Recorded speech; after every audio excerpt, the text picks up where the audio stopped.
everybody. I'm Sylvia Landrum. And I'm Dr. S. And we want to welcome you back to Yes. Mentality Wednesdays. Yes, it has been a minute. How y'all been holding up in this quarantine life? I have not been living a quarantine life, so I'm holding up just great. Well, I have, and so we are not alike. Well, but we're socially distancing. Because just a moment ago, Shara had asked me for a mask. And I'm like, do you feel unsafe? And she was like, yeah. So I was like, oh, well, too late. I know, right? And so for her who has not been quarantining, for me, I have been quarantining. So. And Shahara just told me that I was vain because I had someone come in to do my nails. And the reason why I did that is because my nails is essential. It's not essential. And the reason, it's not vanity. The reason why it's essential is because I have been wearing an acrylic overlay over my real nails since my oldest son was born. And he's 23, he'll be 24 this year.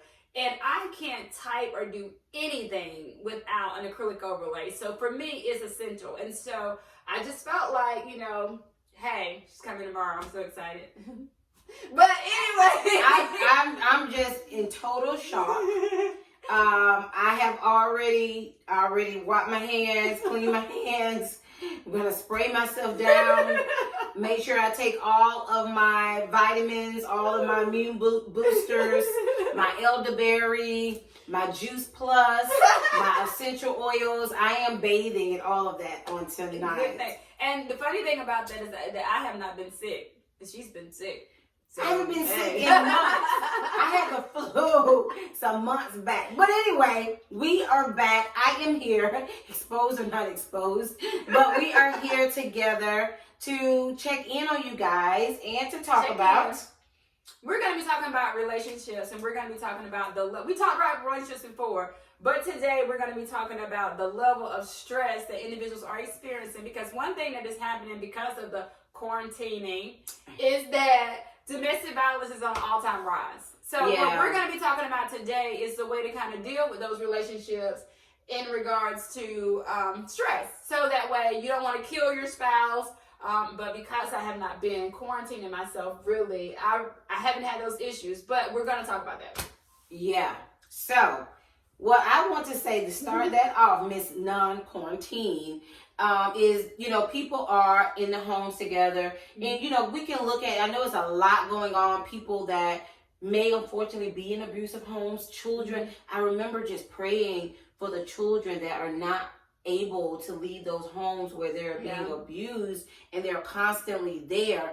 But when we think about how we can cultivate and be able to be in the same house together, I think it first starts with making sure that we're taking a break for ourselves.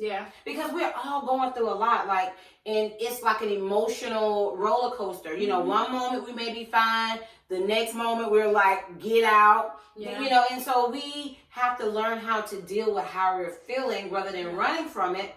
And the point that I want to make is because if we don't deal with ourselves first, it will carry on and we can take it out on those that we're in quarantine with. And that's absolutely correct. And so what I wanted to talk about is that what you can do to better your communication in relationships. And especially during the time where you're spending a lot more time together than you normally would spend together. And so I just want to put 3 important points out there. Number 1 is to understand that communication is the key. Absolutely. And so anytime that you're having a difficult time with a spouse, girlfriend, boyfriend, children, you know, whatever, you want to make sure that you communicate. And you want to make sure that communication is open, honest, and genuine. Right.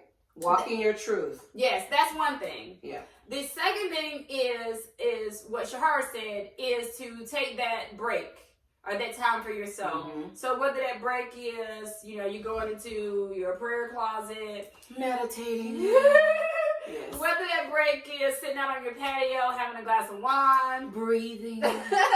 Or whether that break is listening to music, you know, outside in your garage or, you know, downstairs in a room that you have alone where you don't have any distractions. Or journaling. Yes, journaling is super cool too. Yeah, it is. But you want to take that time to do some me stuff so that you don't feel like you're trapped in an environment with someone and you don't have a means to get out. Absolutely. So communication, me time. And then the last thing is something I think that is super exciting. I just love it. What? It's crazy. It's crazy. What is It's something that I developed during this isolation period. What was that? Okay, so because you don't have the opportunity, you don't have the opportunity to do a lot of stuff, and we haven't had the opportunity to do a lot of different things. But what we created, me and my husband created something that was so cool, is that we created date night in the house. Oh yes, I just had one of my clients. Her husband made it seem like they were going to the Caribbean, and so he set the whole theme. That was so exciting. Yes. See, I'm single. I don't know about that, so I'm anxious to hear more. Well, but the thing about it is that if you are married and you always want to have those moments of time where it can be something that is exciting, you always want to reintroduce that into your relationship, because the reason why date night was ever created is because people felt like, they were being slighted. Like once you're married, then you don't have opportunity, like having fun anymore. And so you want to do those things so that you can have fun. Yeah. And be super crazy creative with it. Like I'm sure. Be creative with it. And so, for example, so date night can be inside the house. I love that whole idea of the Caribbean thing. Yes, and bring I the thought Caribbean that was into so the home. Creative. But make sure you get rid of the kids. The kids can't. What they did, they set it up outside. Okay. So he set up a table and all the dinner and everything outside, and so the kids are inside. Where the kids supposed to go? Well, that's the thing. Because while we are social isolation and socially distancing, the reality of it is that everything that stresses us out has a real impact on us. Yeah. And so in order to alleviate that stress for real, you do have to create and change the entire environment. And so it's okay to have another safe haven, another place where your kids can go, where you can really get that separation from them and create atmospheres where you're less stressed and you have a chance to really relax, because our mind experiences the stress that we have, as well as our body physically experiences that stress. So you have to change the whole environment. And that's totally okay to do. You just got to have another safe environment for your kids to go. And for those that cannot or don't have a second place for their kids to go, try to do something outside. Let the kids be inside, or find, one of the older siblings, if it's a teenager or somebody in the house, to keep them occupied. Yes. So there are ways to maneuver around, rather than in case they're not able to allow the kids to go to another safe haven. And that is true. But you do want to try to have a backup safe haven. Get rid of the kids, baby. I know, please do. But the other thing is that even if you're doing this, like my kids love movie night, and we done had a million movie nights, but another thing that you also can do, if you're not just doing like a date night, you're a single mom and things like that, you just want to do stuff with your kids, like create arts and crafts activities for them. TikTok. Well, I don't know about TikTok. But I'm not a big social media person. I know, but it's fun. Yeah, TikTok, it has been fun. It has been hilarious. But I try to keep my kids away from devices because they're young, and so they'll get onto sites that they're not supposed to be on. But we created different things. Like we created jewelry boxes. Oh, wow. Yeah, we made different types of shelving for their toys and things like that.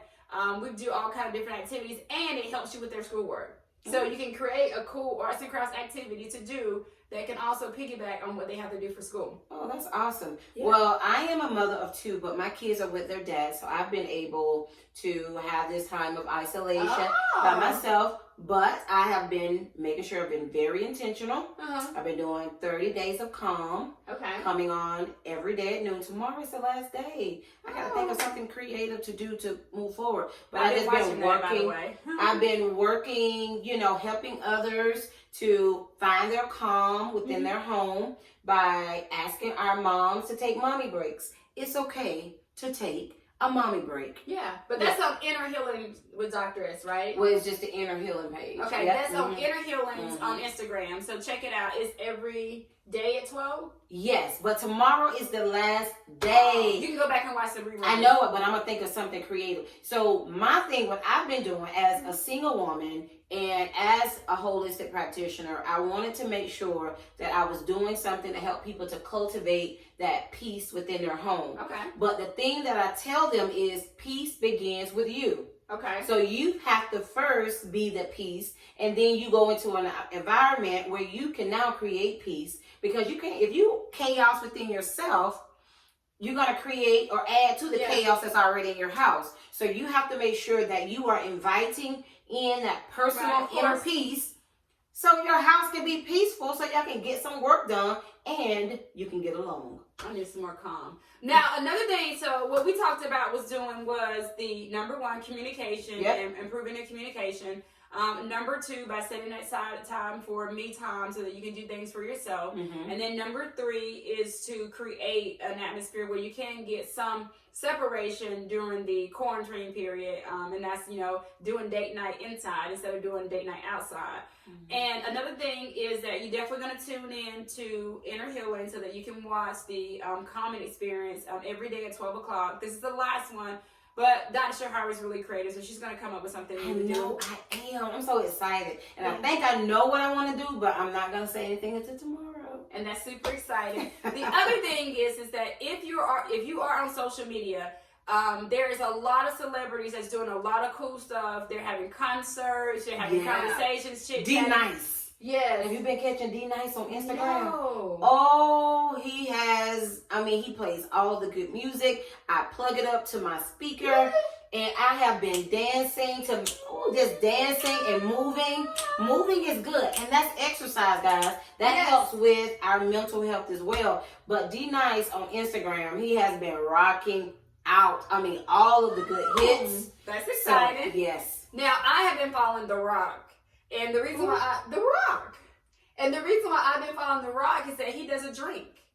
He teaches you how to make different drinks. And wow. Yeah, and so he does it live on television.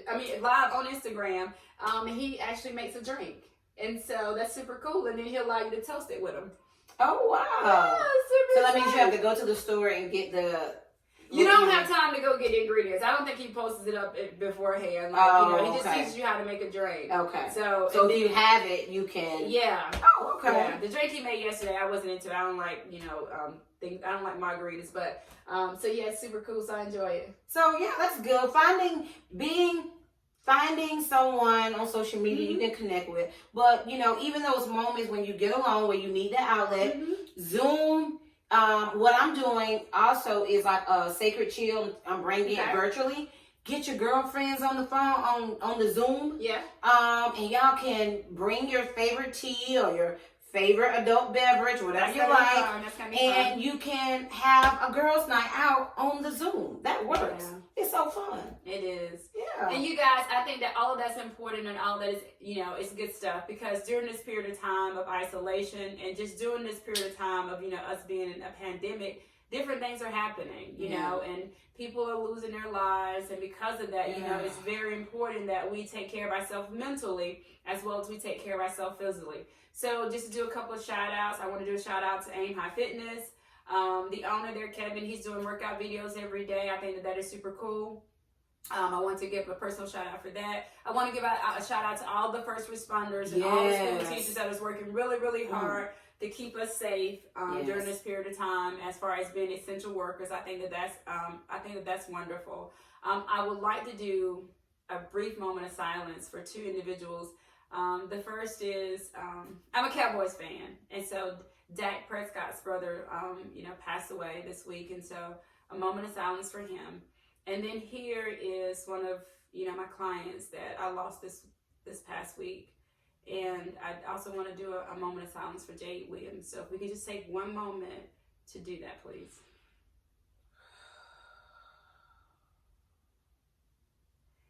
Thank you. I'm excited. I'm hoping that the economy gets back to normal really quickly. Me too. Here at Wednesday Almighty Counseling, we are going to be doing some antibody testing. So if you do know anyone that needs antibody testing, or if you don't know of anyone that needs any type of mental health assistance, please give us a phone call. We're here to help. Yes. I'm Sylvia Landrum. And I'm Dr. S. Next time. Bye.